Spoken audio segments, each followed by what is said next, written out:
All right, good afternoon.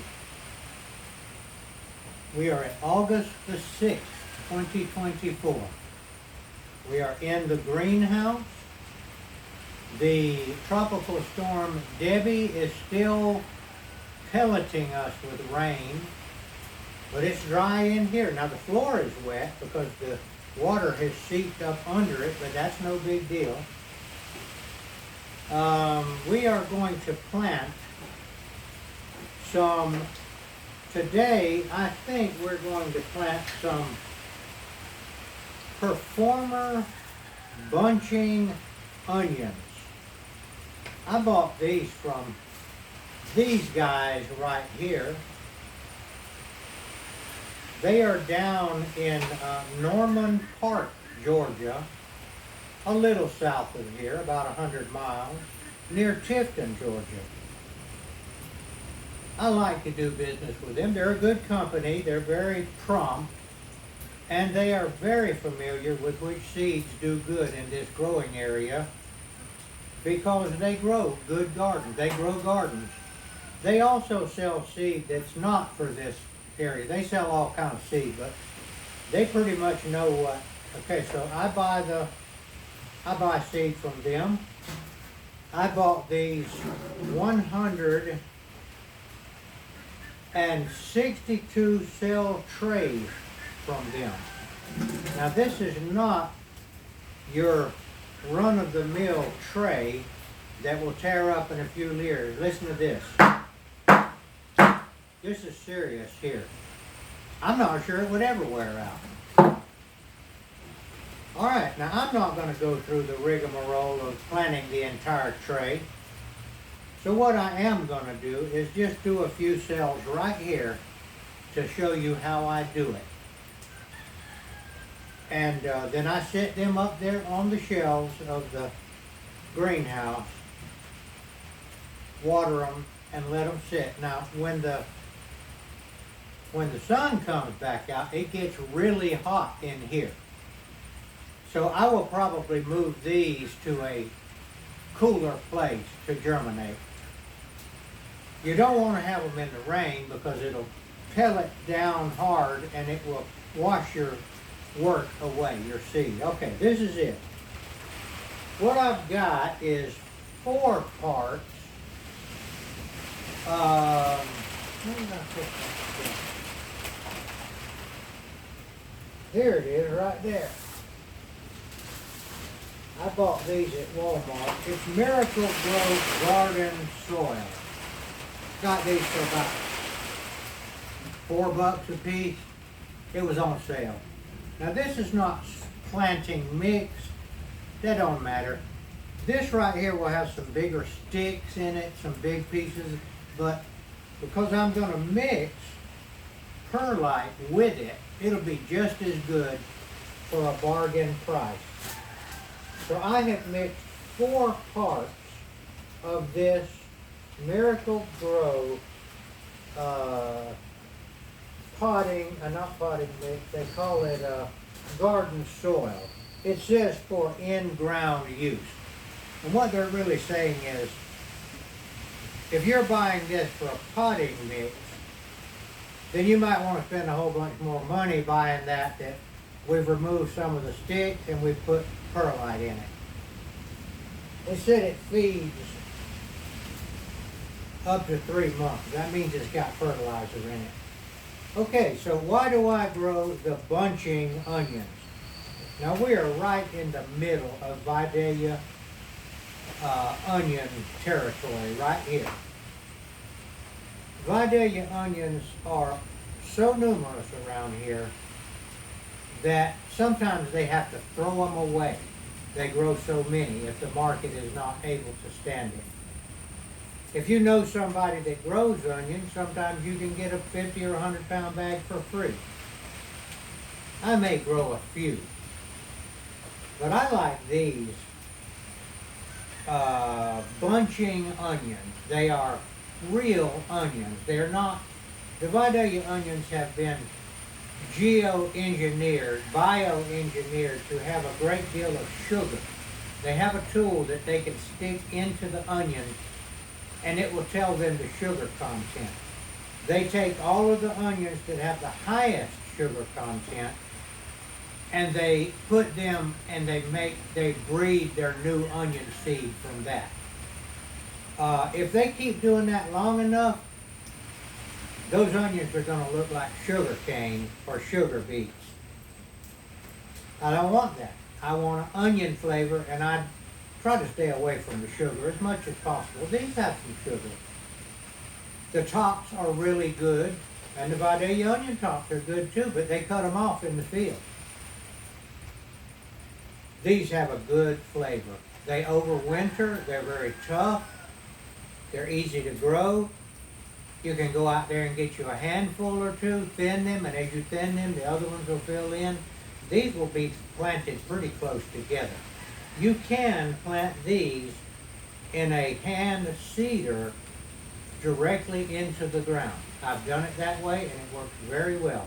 They're a little slow to germinate, so you have to well mark your row so that you can keep that row weed free until they come up with some kind of a tool, like the kind of tools that Hoss Tool sells, a push cultivator, which will, but you got to see your row. You got to make it where you can see how to do that, or you'll plow your onion seed up.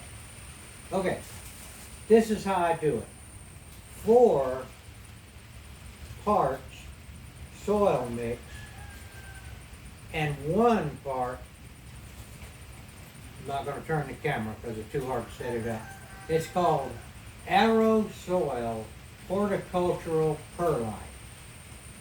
Get that at the seed store here in town.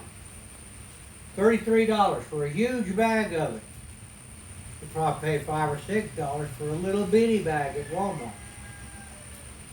Maybe that's all you need, buy the little bitty bag, but we use a lot of it in our rooted cuttings, our seed trays, and our other needs. Now, there's one other ingredient, and that is vermiculite. Now, vermiculite is a kind of a rock, but it's very easy to bust up. I don't know what to call it. It's a mineral. And you can get it in different grades. Now, I bought what they had, which is kind of lumpy, big pieces. But I put this on top of the seeds to keep them covered until they come up, because this stuff here retains moisture. You can do it without it. You can put some of this on. I put this stuff in a blender and make it finer so that I can do this right here. Alright, be warned, this stuff here makes a dust that you don't want to breathe. So you put it in your blender, make sure the top's on it, do it in little batches, about half full, and the blender will chop it up, wait until the dust settles in there, and pour it in a container like this, and label it fine vermiculite. And make sure the lid will close. Maxwell House vermiculite. Okay. We're going to pause for just a minute, and then we'll get back with you. All right, it's about 1 or 2 o'clock in here, and we're still getting all of that big rain from that hurricane or tropical storm Debbie, and that is the biggest problem. This is called Performer Bunching Onion. Days to maturity 70, 95% germination, no treatment, packed for 2024. Hoss Quality Seal. That's a nice seal, a nice product. It's in a foil thing. There's no, if it gets wet, it's not going to deteriorate. It's good. And it also has a zip thing here that you can zip it back. Okay, it's a good company. There's plenty of good companies out there. I'm gonna tell you another one out there that I've just become familiar with. And the guy at our local seed store was very helpful. And I asked him, did he have the bunching onions? And he didn't. And I said, well, where can I get them? I guess I can get them at Hoss. And he said, well, try Seedway. Seedway. So I called Seedway, or got online, and I found out that they have a whole bunch of nice seeds. I don't know where Seedway is. And this is called long white bunching onion. 99% pure seed. This is 1 ounce. Seed, onion seed is very small.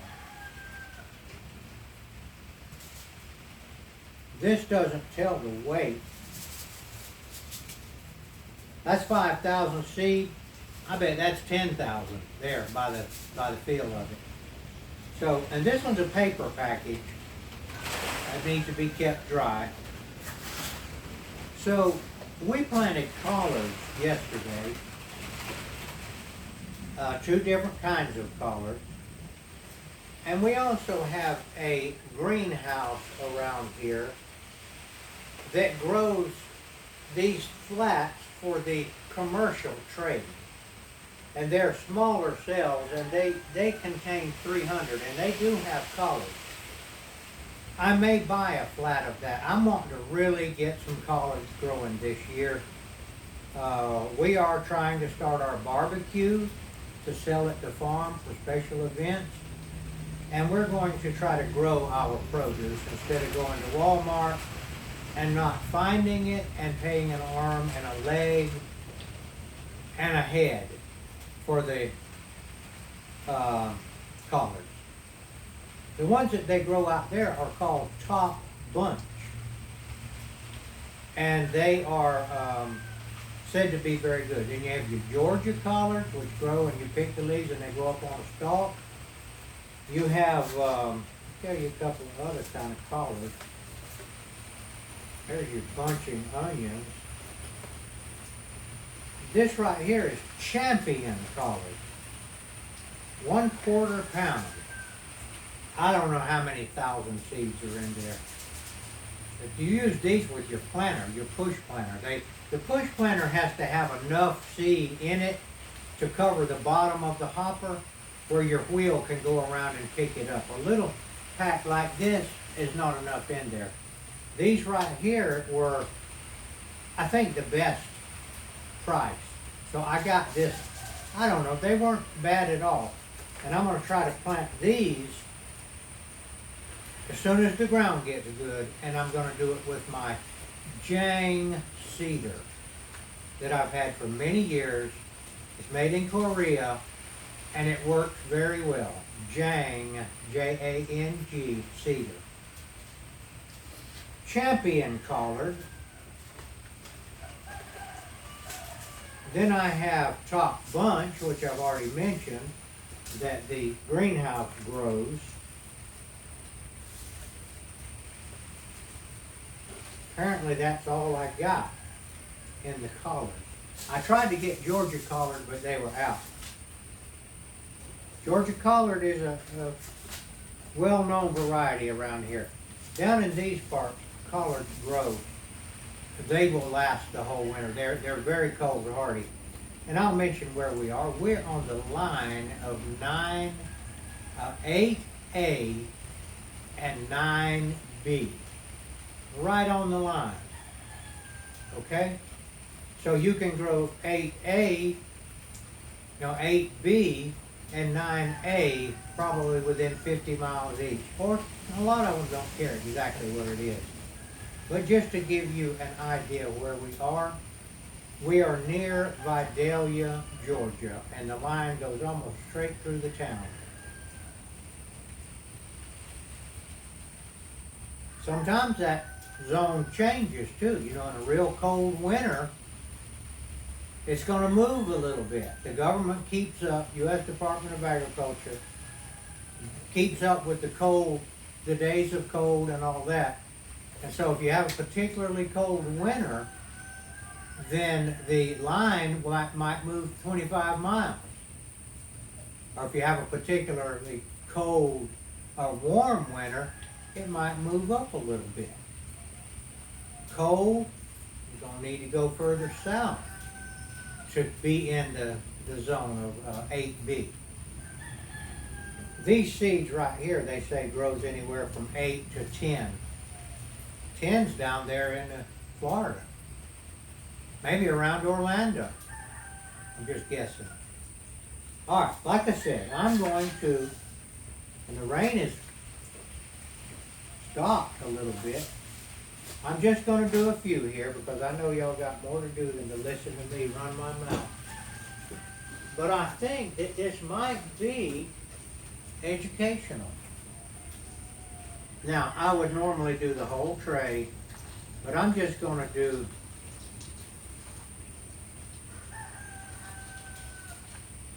the middle, these right here. 3 parts potting soil and 1 part perlite.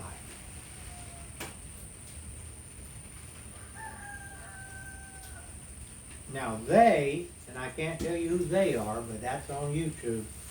Now see, there's some bigger pieces of wood in here. You'll find them and just throw them out.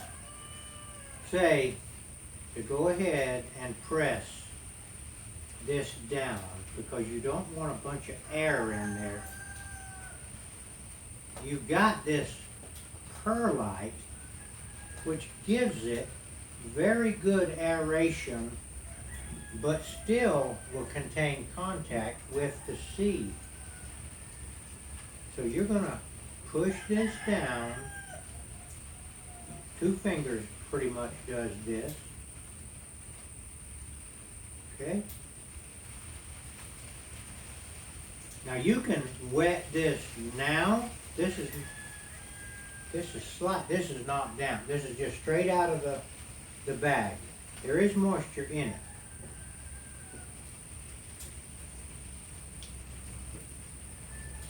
Put some of that over there. Now I am going to brush this off the top right here so that it's slightly below.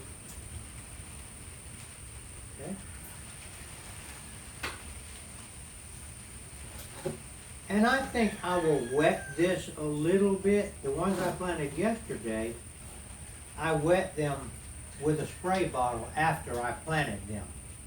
But these, I think it would actually, if I filled up the whole tray, I think it would be a good idea to wet them and let that stuff settle a little bit more. Some people do this to pack it down. Well, I've already packed it with my fingers. Okay, so we are going to pause just for a minute and now show you how I will wet this.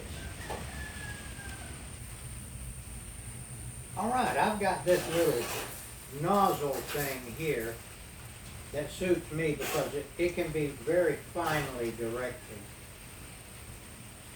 One reason I like to wet them before I do it is because if I shoot it too hard, it'll knock the seeds around.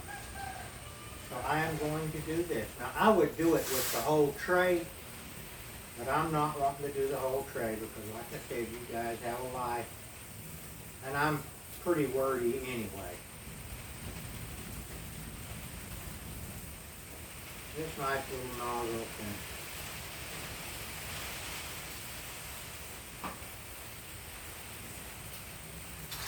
Well, I kind of fill it up until it wants to act like it's wet. Might do it one more time. This is well aerated. These trays have holes in them. But you see, if I had seeds in there, even at this real easy rate of water, I would disturb my seeds, maybe uncover them. Now, I will tell you this from experience. If you're starting seeds like squash seed, your vermin eat those seeds. Squash, cucumber, anything like that. So if I was putting squash seed in there, which I wouldn't this time of year, I would have to cover this. I'd have to cover this thing. Bring that over to me, Daddy.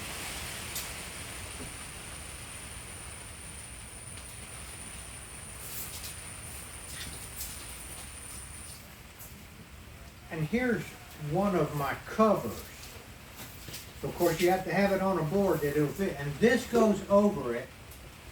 It doesn't go over this one because this was made for a smaller one, but I have bigger ones. And this wire, and it sits down and it keeps the rats from getting in there and eating your seed. Now once the plants get up and touch the wire, they're pretty much quit messing with it because the seed has already turned into green vegetative matter. So, we're going to now go to the next step. We're almost there. What was I going to plant? Performer bunching onion. And it says cut or tear. So we're going to tear. You can even do that. Now what I'm going to do, now that I've opened it, the onion seeds are quite small. I mean, they're little bitty fellers, and they're not round. They're kind of flattish. I don't know what to describe them. They're multiple shapes, but they're. I'll show you. I doubt if you can see it, but I've got 4 or 5 of them in my hand there. So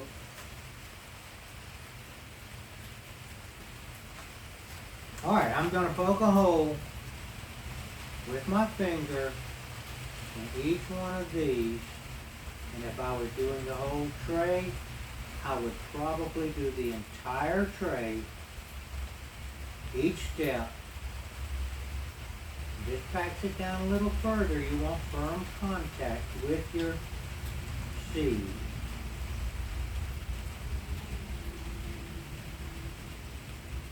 Like I said, I don't expect the rats to try to get at these onion seeds. But if they do, you can be sure that the rat traps will be set.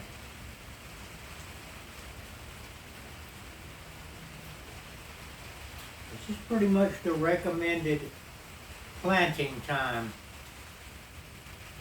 for collards, and especially in trays, and onions. Whoa, I got way too many. These are little fellas.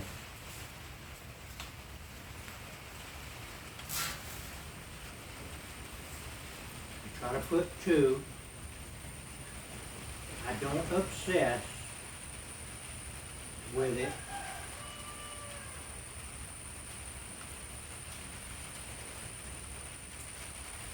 You can actually separate these.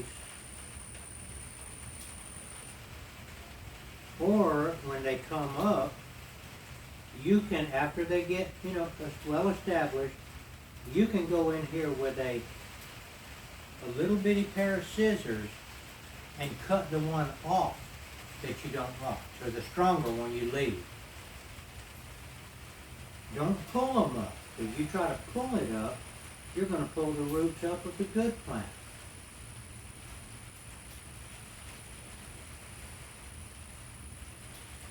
And that reminds me, I don't guess y'all thought you were going to get away with me not talking about Jesus today. I got about 3 in each one of them.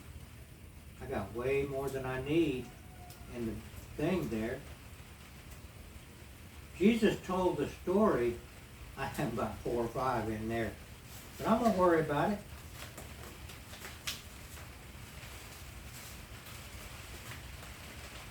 This is not rocket science. I will tell you this. You don't have to do it with this product. You could put dirt in here and it would work. Just plain dirt from your garden. You could put it in these trays. Now it'd be heavy as hell. Jesus told the parable about a farmer who planted wheat in his field. And it came up very nicely. But his workers, his servants, came to him after he'd probably gotten up about that tall. And they said, Master, didn't you plant good seed in the garden? There are tares coming up in the garden. Now, tares are weeds that look like wheat grass. Very, very similar, and it takes a trained eye to see, is that wheat or is that a tare? Should we go out there in the field and pull the tares up? And the master of the garden, who was Jesus, or it stands for Jesus in the parable, he said, no, don't pull the tares up, because you may pull the good wheat up and kill it, because they'll be growing very close together. So that, wait until the harvest, and then you can go out and gather up the tares, because it'll be easy to distinguish, and bundle them up and burn them, and then gather the wheat into my barn.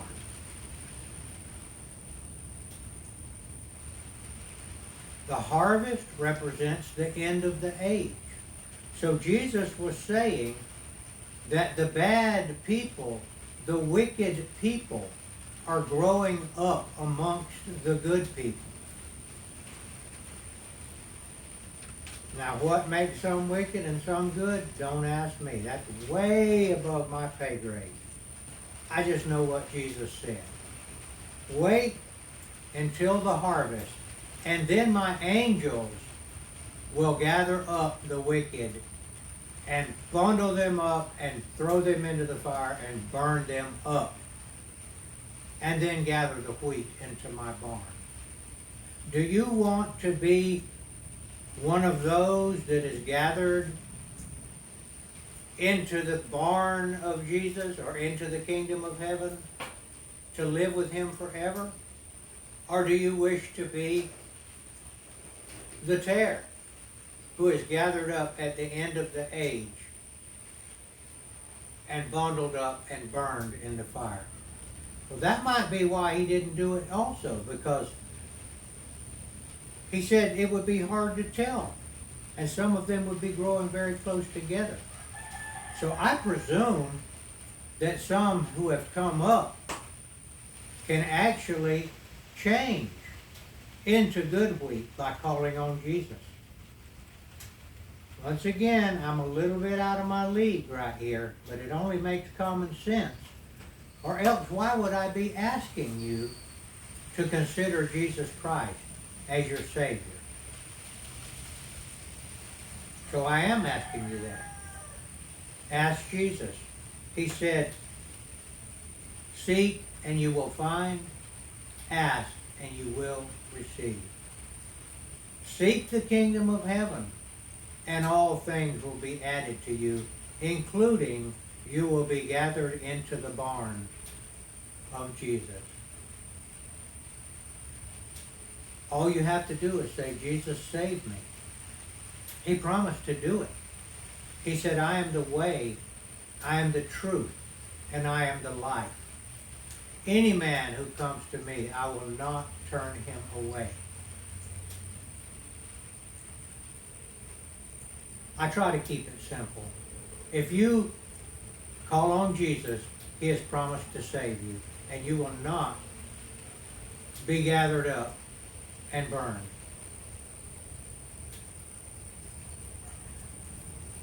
He said, I am the way to the kingdom of heaven, to the barn. I am the truth. I am telling you the truth. I am the truth. This is the only truth there is. Everything else out there Everything that man has thought of is a lie and it's not the truth. Scientists like to say, just thought of this, there's a commercial on television that's going around lately on YouTube, and it shows some of the new fangled scientific things that are going on. I don't know what it is. And it says, science did that. Well, science is the enemy. Science did not do that. Everything in science is nothing more than a discovery of what God has already done. Ancient man discovered that he could pick up a piece of meat that got burned in a forest fire and it was good. And then he figured out, he didn't invent fire, he figured out that he could take an ember from that fire and start a fire in his cave. He did not invent fire. Science did not do that. Everything that science has discovered was already there from the beginning. It's just that in this day and age, many things are being discovered. There's a lot more observation going on. Man is more observant with their different tools and all, but it doesn't matter what it is. Man did not invent it. Now they might combine this element with that element and come up with a new compound. They didn't invent that. They actually patent that. They have no right to do that. That element and that element were God made it, and probably somewhere in nature it's already come together. Grafting. Ancient man found a place where a tree fell and broke a branch, and another branch from another tree fell and crossed over it, and they came along and found them growing together. And they said, hey, we just discovered something. Maybe that caveman said, hey, I invented that. No, he didn't invent it, he saw it. The wheel, they call it an invention. A wheel is no invention. If a log falls on the ground, that's just an elongated wheel. Another log fell over it and they needed that log and they went to pulling on it and they noticed that, hey, that turns real easy. Next time we need to move a log, let's cut us another piece of log and let's pull it easy. You get my point. Ask Jesus to save you. These are the words you say. Jesus, will you save me? I want to be in the harvest. I want to be gathered into your barn. Will you please save me? And will you then give me the Holy Spirit, which will guide me in cleaning my act up? Now, some people say you need to clean your act up first and then be saved. That is totally ridiculous. You can't clean your act up because you're not good. You need supernatural help. You can ask Jesus to save you no matter what you're doing. If you're the lowest creature on earth, wallowing in vomit, whatever, drugs, you name it. Pedophilia, even pedophilia, there's no sin. Now once you do get saved, you're going to be very sorry for what you did because the Holy Spirit will show you. But Jesus will still love you. He's going to take care of his little children. He can do things that you have no idea about. He did warn about harming the little children now. So if you're into that, I'd say get on your knees right now and beg him to rescue you from that. I'm not going to say who Jesus can forgive and who he can't forgive. I don't know. I'm not even positive he forgives me. But I'm sure hoping he does. I know my life is a lot cleaner than it used to be. Not saying it's perfect now. Okay, now, last step. So I worked this lesson about planting the onions into a spiritual lesson. I did not plan to do that. Only thing I planned to do was to, did you turn that water off? Oh, let me water it one more time. All I planned to do was to plant some seed.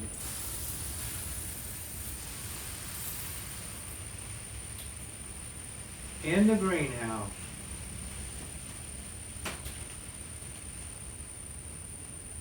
During the Hurricane Debbie, and the rain has slacked up and the wind has slacked up, and I wondered if my lavalier mic would pick up good enough even with the rain slapping on the greenhouse, and I think it has. Okay, I've already put the seed in there, I believe.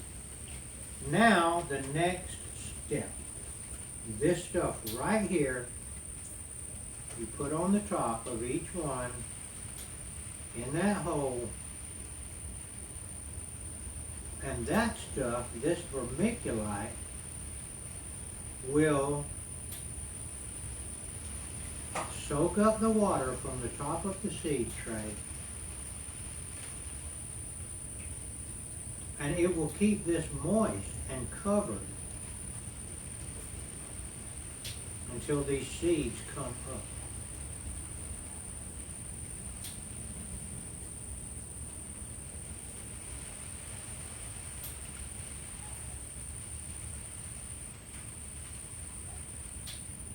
This stuff is very easy for seeds to come up through. And that's it right there. This fine vermiculite, be very careful not to breathe this stuff. The particulates are extremely fine and they will go in your lungs.